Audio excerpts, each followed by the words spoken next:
back again, reacting to more Nostalgia Critic. And yep, the first reaction video to something Nostalgia Critic for this month.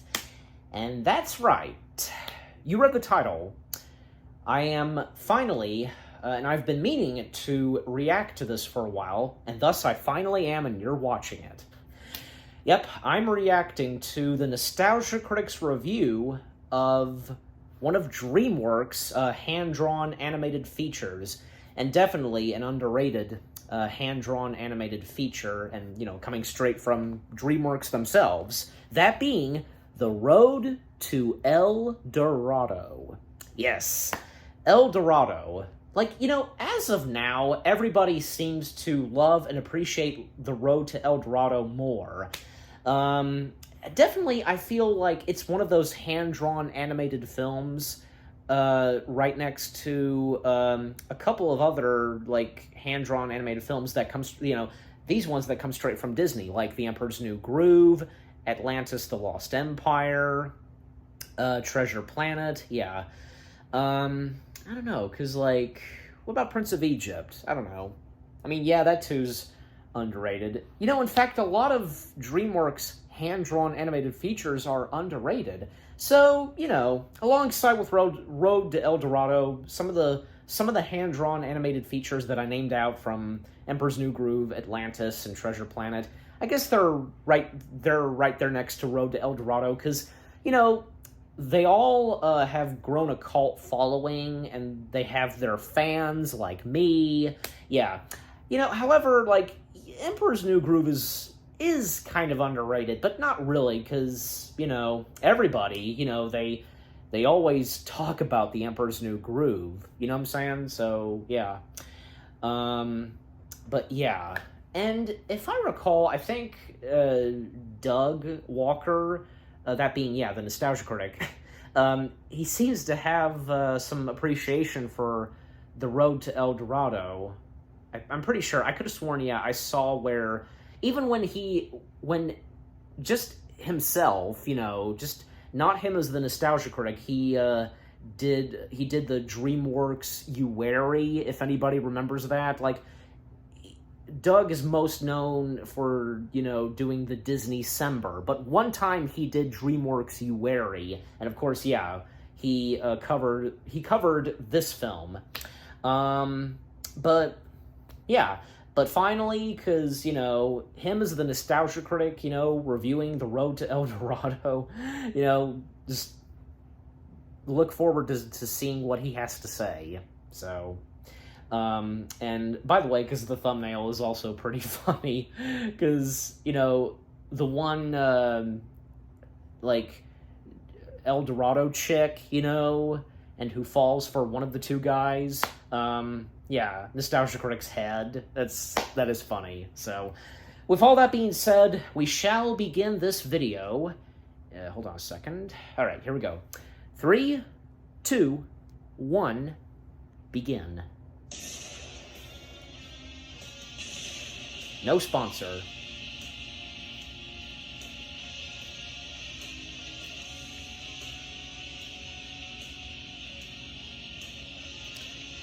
And this Nostalgia Critic video, this was when he was at his house.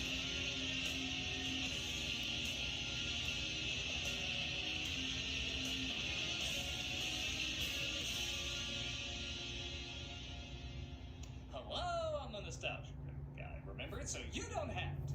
For a while, I've had people asking me to review the movie Road to El Dorado. The issue is the movie's gotten quite the following over the years, and while I can't say I dislike it, I can't say I really enjoy it that much either, so I'm gonna stay away from it for a little bit. Come on, Mr. McCritic, give it a chance! Chester, you're a fan of this movie? Chester. It's the greatest movie I've ever seen in my life. You know, Chester was kind of on my mind Yeah, well, you should shut up. for a moment. I mean, ooh, it's the warm weather that apparently no scientist can explain. We all love Chester. Somebody else would like to see Chester you review A. Bone. the movie. Whoa, hey. Oh gosh, her. And Despair? You're hanging out with Chester? And Despair, is that the character's name? 361, where we And were Despair? all volunteering together. I mean, whatever episode that was. Do you remember, Chester? I know. Let's bring in there's someone else who wants to see you review this movie. Come on in, chart guy. Charts. Oh no. Okay, what's going on here? Now, One of the teamed chart up with who you boys. usually teamed up with. You know, Mr. the McGrath, chart and you sound like the says. constipated George C. Scott. Constipated George C. Scott. Drop the act. Oh! Bad girl. Devil boner. Betty. Betty. Okay, thank God you two look like, because for a second I thought that meant I was racist. I think it still does. Regardless, Meddling we're here to critic. make sure you review Road to El Dorado. Why? Because, like you said, it has So they were those characters the whole time. super into it. Probably not. I mean, look at this movie. How can you say no to it? Wait a minute. What? You three aren't the only one in disguise. What are you talking about? The Blu-ray. This is actually a Road to movie.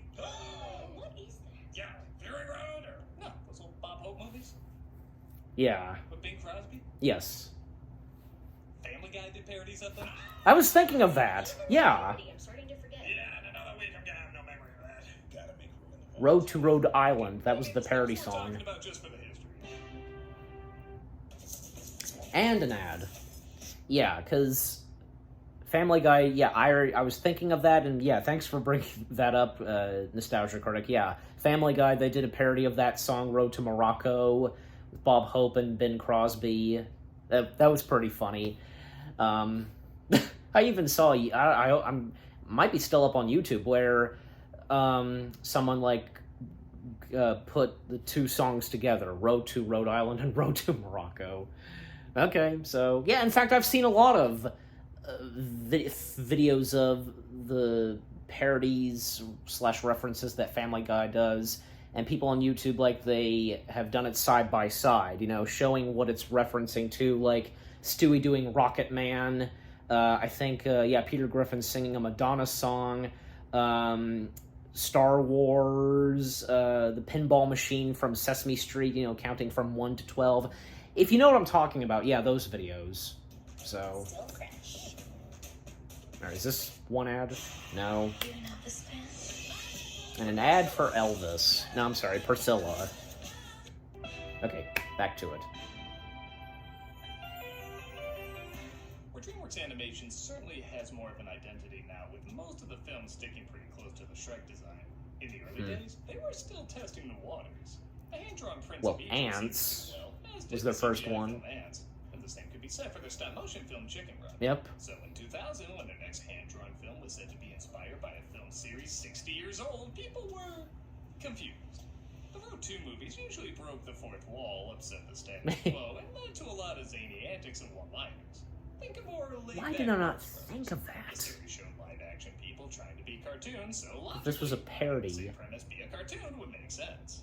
There was a problem though. They didn't move like cartoons; they moved more like real people, which seems like a step backwards for an animated comedy. Well, Part of the reason for this is the film bizarrely changed gears in development when Katzenberg demanded he wanted to be an adult PG-13 drama.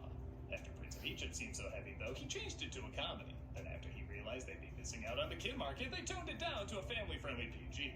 The writers got so fed up with the tone changes, they ended up leaving the film and declared it El Dorado, the city on hold. The public had a similar reaction. It got underwhelming reviews and an underwhelming box office, but like I said, it got a bit of a following over time. yes, it In did. some ways, it's not hard to see why. It's a gorgeous movie with catchy songs and an occasional laugh. Truth be Yeah. told, if I grew up with this, I think I would have a soft spot for it too. But those production problems do clearly hold it back from its full potential. However, does not living up to its full potential still mean it's giving just enough potential? Well, we're gonna take a closer look. Alright, but God help you if you're too tough on this movie. Us animation fans can be quite tough. You ever feel like we should say no to her missions? Yeah, but then she does the pouty face, and I'm like, how can I say no to that? You're married Take a look to at Road to El you're Dorado. married to Hyper We Fangirl. open on a credit sequence that has no credits. Funny, looks like the perfect spot to place them. And we're introduced to our main Lovingly characters, sabotaged. a con artist named Tulio and Miguel, played by Kevin Kline. Was that real? The credits? I need to go back and look. Gay. Yeah, let's get that out of the way. These two are totally a couple. They weren't intended to be, but they slip way too well into the Siegfried and Roy costumes. Oh my god. No. No. Paul Lynn is like, there's being into each other than there's being into each other. Funny enough, I do think they'd have more chemistry if they were a couple, but in 2000, they're just cousins. No, I'm the thief. Yes. Take a look in the mirror, pal. A little mentioning would be nice. Okay, they're technically just friends, constantly trying to swindle whoever they can to get by. Gambling for a stranger's map to An adventure team. My map against your cash. Alright, because I already know I'm going to piss off a lot of people with this review. I might as well start a burn 'em with fire hot take count. Number 1, I don't like Miguel's design. Tulio's not bad. He's got a bit of an Aladdin if he was in Prince of Egypt vibe. You can see him being charming and funny. But Miguel, you would do a drawing that's totally fine, but then you keep adding details and it kind of ruins it. That's Miguel's face to me. You can tell he's supposed to be good looking, but there's just too much going on, and I don't like looking at it. This shot of Doesn't bother me. The camera is one of the most uncomfortable things I've ever seen. He looks like Richard Branson if he was intentionally trying to scare you. I don't care if he started Thumbnail. Okay, that is still pretty funny, but I don't know. Maybe it's a personal preference. Y'all gonna hate me for anything bad I say about this movie anyway, so burn that bridge! Him playing the guitar kind of became a meme. People discover they've been cheated, so the two of them make a run for it. You bet him. Yeah,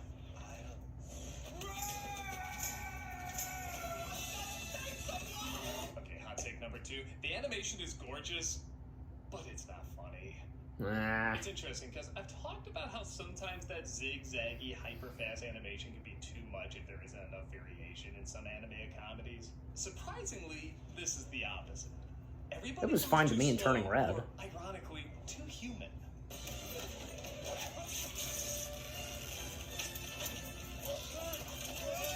I get the feeling the mood they were going for was something like Princess Bride, or like what it was originally based on, the Road 2 movies. Something that's shot in real life but has cartoony elements. Well, what made those work is that they were shot in real life, so when they did do something cartoony, it exaggerates the comedy. For some reason, this movie thinks the reverse will work. It's already a cartoon, so having them move more realistically will be funny.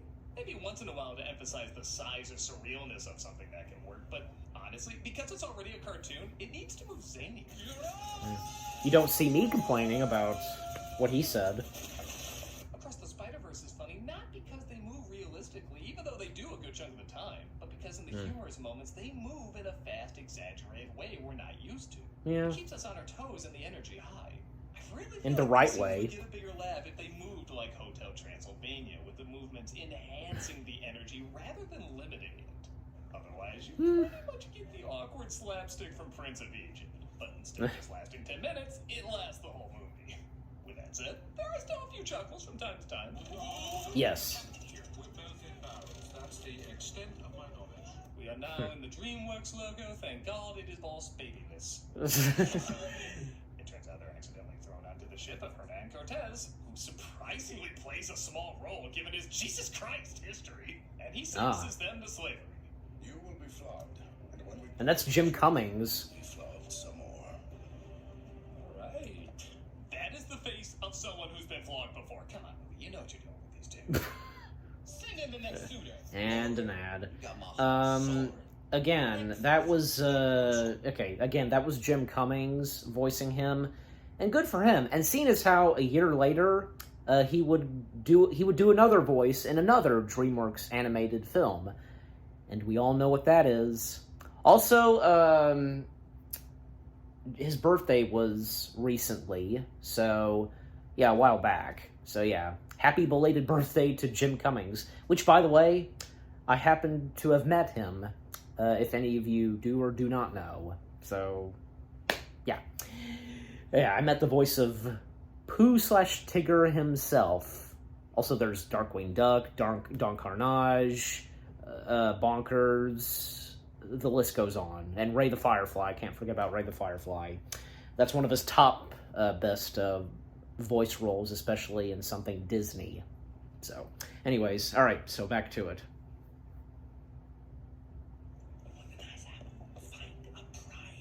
They use the horse on the ship to help them break out. You can't understand Pride Bar. Oh yes, he can. Just say it's like pry barring you away from his ass. If you thought there'd be any less than 5 of these jokes in this review, you seriously underestimated my maturity. And they sneak out via rowboat. And the bird joining them. I I forgot can about take the a comment on shark. how that's probably a nod to Spielberg, but I'm more It clearly fascinated by is. that seagull a bunghole. Maybe that was their nod to Lucifer. I did notice that. To an island, and Miguel puts together, this is probably the island that holds the city of El Dorado. We'll follow And it the is. trail that we blaze. You know, I'll be honest, I want to laugh at this. The setups Why did he are look there, the down? animation's pretty. I want to enjoy a good punchline. But these are like if the jokes from Frasier were removed and all we got were the characters rolling their eyes. I want to laugh at whatever they're rolling their eyes at, but all I get is the OU face. He occasionally does. I realize he occasionally does Frasier Hot take. jokes. Okay, it's actually pro this movie. I actually like these songs more than Lion King. Ah, Of course, I would circle of life and be prepared. I actually found the songs from that movie a little bland and You even can't- a touch annoying. yeah, These he songs can't are stand totally Hakuna tilted. Matata. Almost all of them I hum immediately after hearing, and they match the movie's tone and atmosphere really well. Well, it's Elton John. And what's his face? Tim Rice? Yeah. Not sure why they didn't have the main characters sing the songs, though. Elton John surprisingly sounds like these two, and all you'd have to do is move their mouths, and I Well. believe they were singing. Maybe they saw Phil Collins win an Oscar for Tarzan and said, hey, we can try Les to win awards too. Burn, baby, burn. He, Wow, the evidence is really piling up. and also, he can't stand Phil I know I Collins, already I mentioned this like think. a million times, but Christ, the animation is beautiful. Look at how seamlessly the CG blends with the hand-drawn animation. When Yeah. it's done well, it usually sticks out like a sore thumb, but this... That was good in this is Aladdin, masterfully The Cave of blended Wonders. with some phenomenally vibrant colors.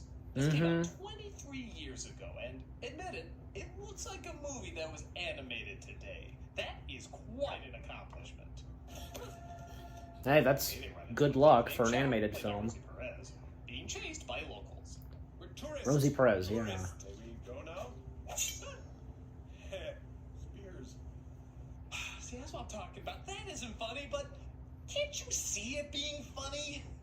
If there was like 20 spears that came in 10 times faster and he was completely still, except maybe his eyes and mouth moving, that would work. That'd get a laugh.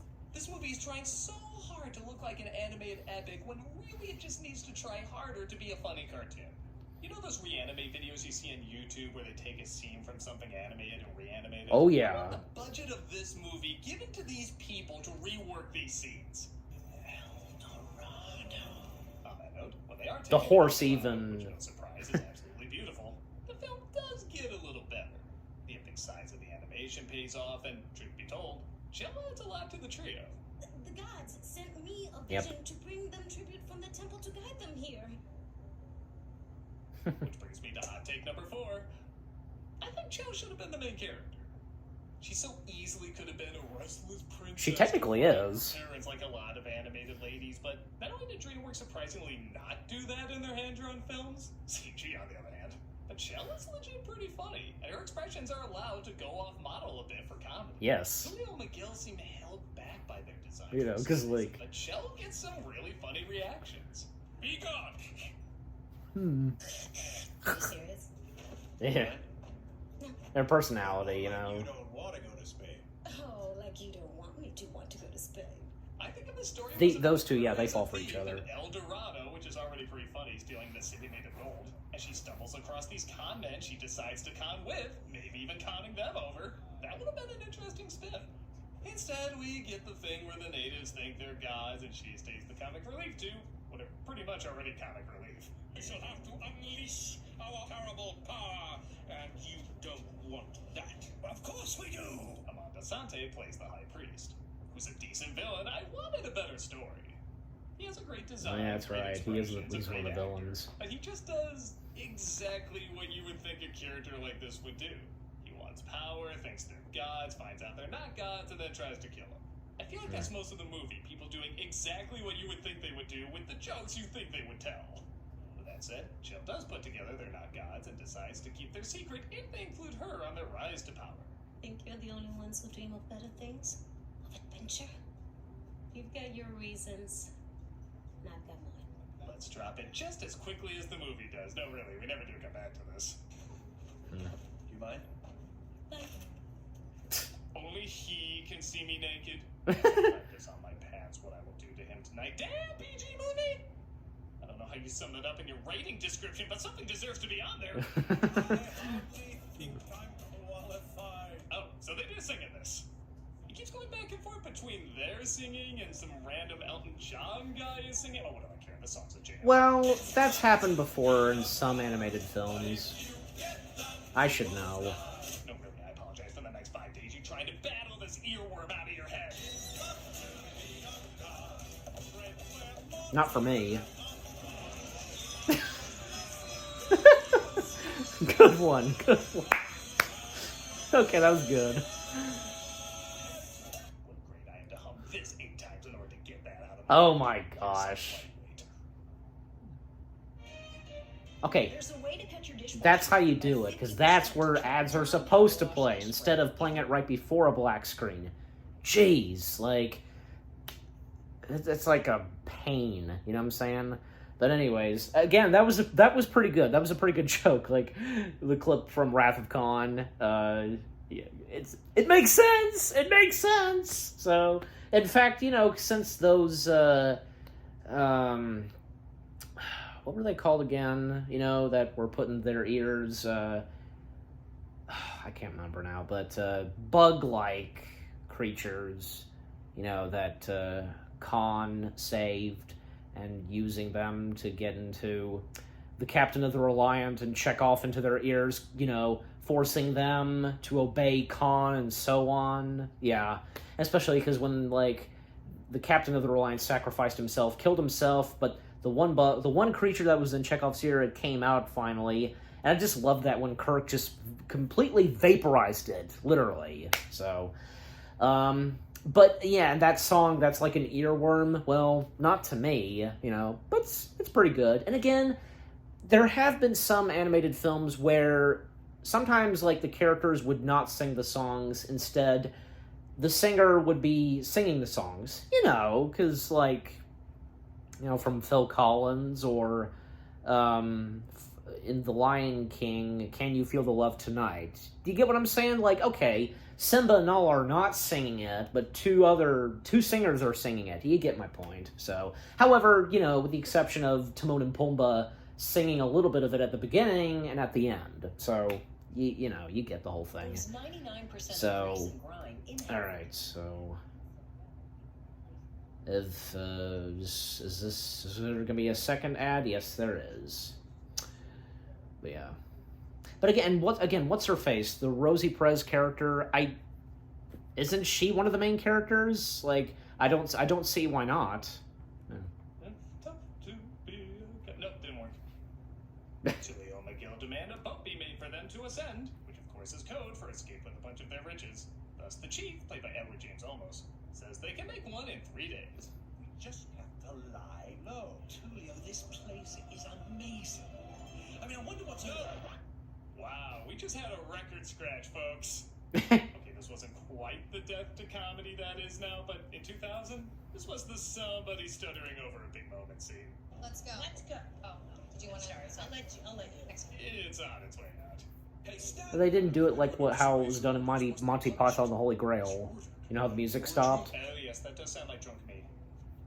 You know what I'm talking about. Miguel walks around El Dorado and finds himself enjoying the place and its strangely cross-eyed children, and he learns not to be so bossy. The more I learn, the more Yeah, this was his moment. Oh, what an amazing arc I'm going through. Me, the red one, totally different from the blue one. Like, I'm dumb. Actually, he can be pretty dumb. I'm egocentric. He's pretty egocentric. I'm silly. I do not know the difference between these two. I'm sure there's some if I go digging really deep, but if you were to give me any of their lines written down, I wouldn't be able to tell you which one said it. Yeah. The big difference is Tulio slept with Shadow. Wait, what? What's he gonna think if he finds one of the gods like this with me? Lucky God? Okay, not only am I No, they were just surprised making they had out. this in an animated family film, but again, if you show these three, who do you think would be sleeping with who? Hold it. Nuh-uh, sister. Yeah, aside from the occasional glance, these two have no chemistry. guess you could argue that's kind of the point. Like, they say they just want it to be a physical thing, but they do go off with one another at the end. I do think I'm supposed to want to see them together. Once again, I find Miguel's jealousy over him sleeping with her more, and you know exactly why. I'm showing much more cleavage than her. You're lost, Tulio. That long carpet would have rocked your world. For a segue that's about as seamless as, oh, we rapping now? This is how the gods play ball. The two of them are dragged into a game they don't know how to play. Again, being animation, I was really hoping for some bed knobs and broomsticks soccer game comedy, but they're supposed to move realistic, so isn't this hilarious? They cannot top off what Bedknobs and Broomsticks brought, you know? That's a goal, what of it?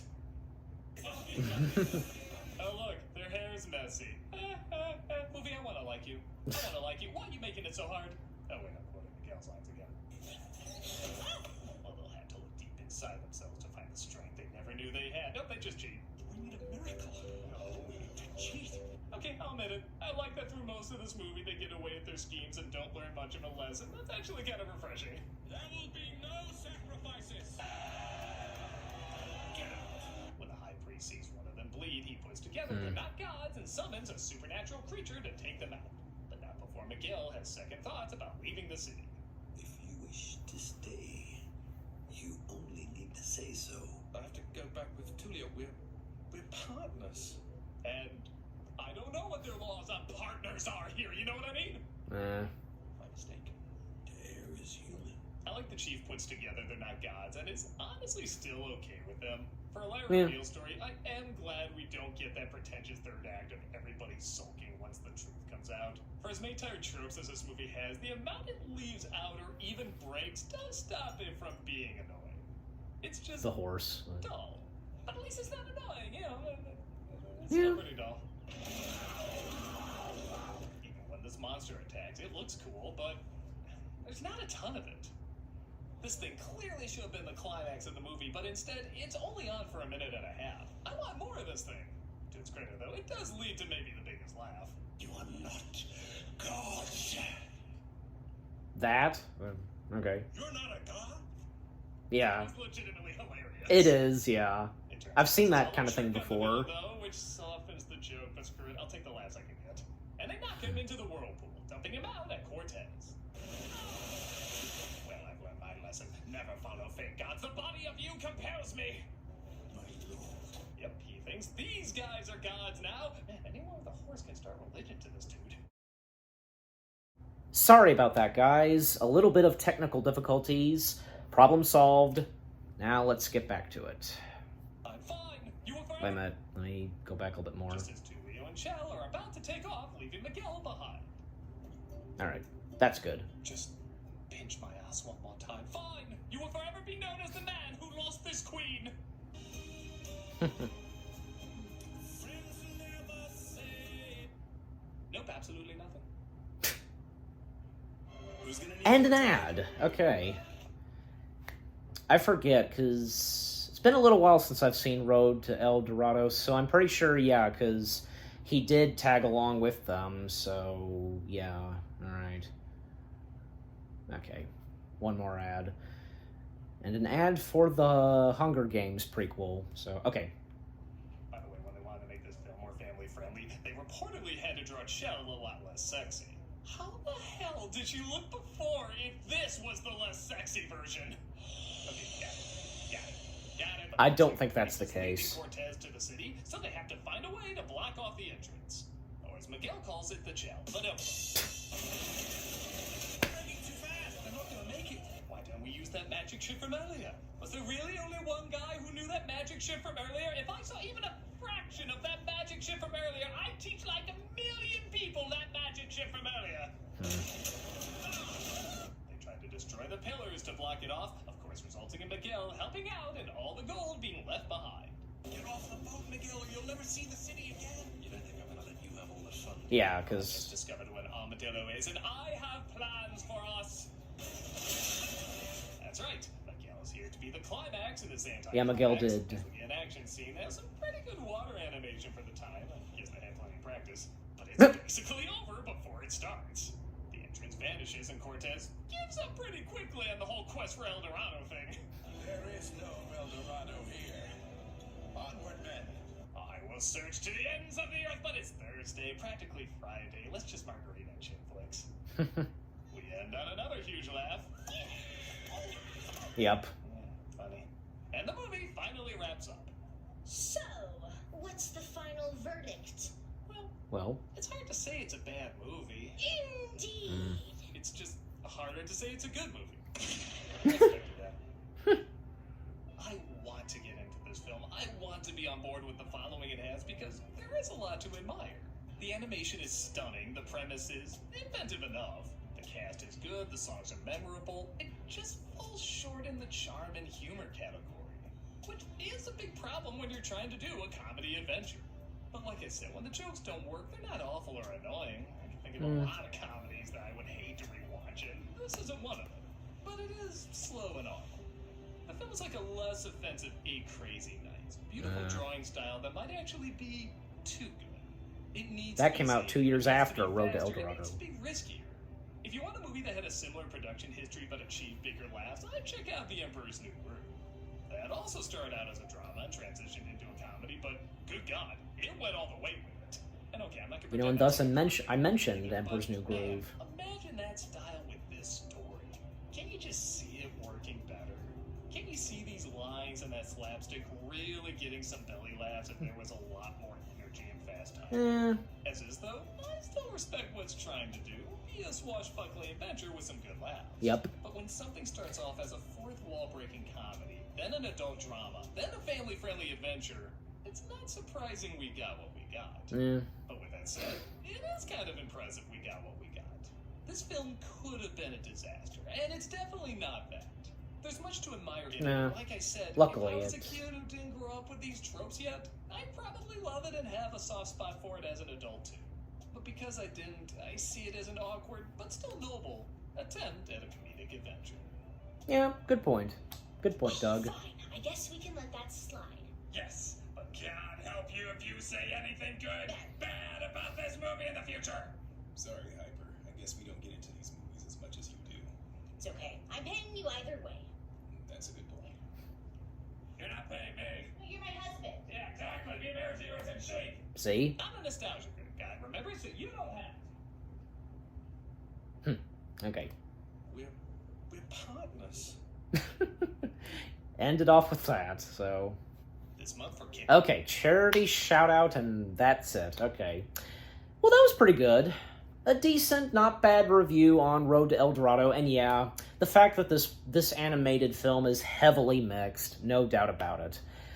But more on that, and, what Nostalgia Critic had to say about the Road to El Dorado in the next Jump Cut. Hey guys, so that was my reaction to the Nostalgia Critic's review of The Road to El Dorado. And yeah, again, a pretty good / decent review on the DreamWorks hand-drawn animated feature film. And again, as I said, this hand-drawn animated film that came from DreamWorks, very heavily mixed, and thankfully it didn't really turn into a huge disaster. And the fact, because this came out the same year as The Emperor's New Groove, and, at the end, that the critic, was talking about, The Emperor's New Groove, talking about how Road to El Dorado should have been, like, Emperor's New Groove. So, yeah.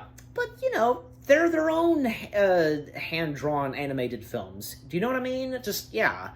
And I don't know why I never thought of that and why I didn't do my research. That The Road to El Dorado is a parody, an homage, technically, I guess you could say, to those comedy films, the Road 2 films with Bob Hope and Ben Crosby. I never thought of that. Maybe I did at one point, but I must have forgotten about it. And I can't remember if I'm not sure if I did bring it up when I reviewed The Road to El Dorado, because I did my own review on it, and if you want to go check that out, go check it out. But yeah, all that Doug, aka the Nostalgia Critic, had to say on this film, yeah, understandable, and, this film can deliver some pretty good, funny moments, and, it never popped in my head, the two main characters, like, how it looks like they could be a couple, but they aren't, and the fact that one of them, hooking up with that one chick, what's her face, voiced by Rosie Perez, Yeah. By the way, because what did she originally look like and they had to tone down her looking sexy? She still technically looks sexy, don't you think? I mean, golly, look at Keita, look at Nani, look at Jessica Rabbit. You get my point. Jeez Louise. And the songs, quite catchy, and golly, what Nostalgia Critic had to say that he likes them better than Lion King, and the fact that they're done by Tim Rice and Elton John. Jeez Louise, Doug, dang, you went there. And again, like I said, he can't, I guess even still to this day, and Doug Walker himself, he still can't stand Hakuna Matata. In fact, there was a video he did where he talked about, when Lion King came out and he was still in school, the song helped him from not being bullied again. If you know what I'm talking about, and if you've seen that video, wow. At least, yeah. He, I'm sure, come on, he should have some respect for Hakuna Matata after what happened, as he explained in that video. And the jokes that Nostalgia Critic did in this Nostalgia Critic video, I should say, were pretty funny too. And with the appearances of Hyper Fangirl, the one character that Doug plays with the black eye makeup, and the one character that Malcolm plays with the shades. It was pretty funny. In fact, they were in disguise as the chart guy, the other character that Tamara plays, and Chester A. Bum. That was pretty funny. But yeah, overall, Nostalgia Critic's review on The Road to El Dorado, not bad, decent, and I think, yeah, all that Nostalgia Critic had to say on the film, it's understandable, and yeah, because, I can't deny, too, it is a very mixed animated film, but overall, it has grown a cult following, and it has some appreciation as of today. But what about you guys? What did you think of the video itself? What did you think of my reaction? Leave comments and give this reaction video a like, as always. Yeah, and just, and if, and if you enjoy The Road to El Dorado, like me, let me know too in the comments section. So with all that being said, thank you very much for watching. I hope you guys enjoyed my reaction to the Nostalgia Critics review of The Road to El Dorado. More reaction videos are on the way. They're going to be awesome. Keep looking forward, and I'll see you guys in the next video /reaction. Take care, and peace out.